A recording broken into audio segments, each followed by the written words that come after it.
What's the use of the catalogs, seed catalogs? If a company learns your name, I mean, this is the way it is in the UK, America probably, in the Europe, in Australia, many other countries.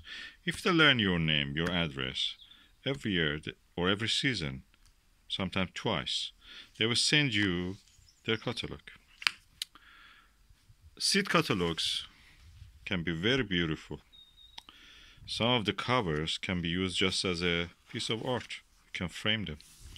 Somebody has done the research for you, found all the old line drawings and etchings of the vegetables, fruits, and printed them on the cover in color. If you wanted to do it yourself, you should have spent a long time in the British Library or any library, online or physical library, to just take them. Then you have to photograph them, you have to photocopy them, you have to go after all this trouble. They have done it for you. Is that? So my wife, of course, she don't like I keep the catalogs, but I like to keep them. One reason for that, you see, this is 2016, is that catalogs practically are books. Books on gardening. They give you the information that for gaining them, you have to watch hours of videos, you have to buy several books, and everything is there for free.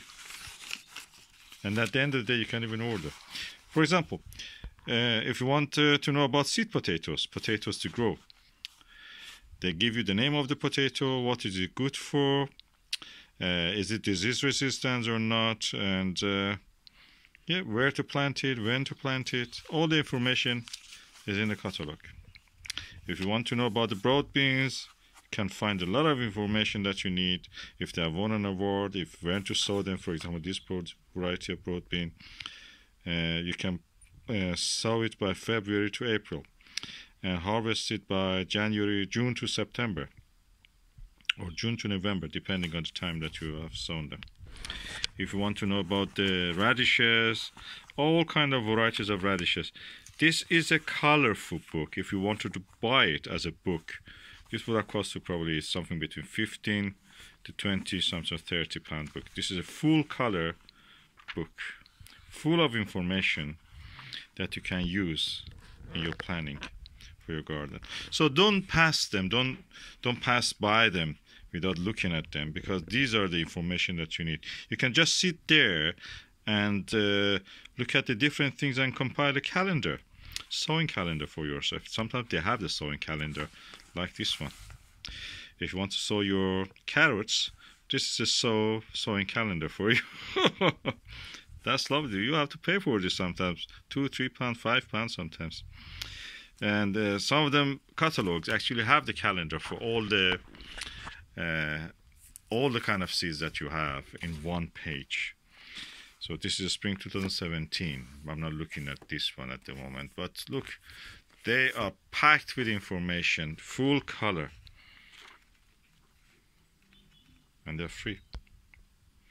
And better than that, you actually know that if you see something in these catalogs, in these free books, colorful books that they send you, you can actually find it, buy it if you want. They will send it to you. You can order it. It's not some 19th century book, 20th century book that is not related to anything real around you.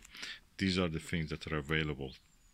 You can buy them, you can grow them, and you will know what they are, how they will look, how you use them, when to sow them, when to harvest them. I think that probably after watching this video, if you already had a little bit low opinion of the seed catalogs, I hope that you have changed your mind now.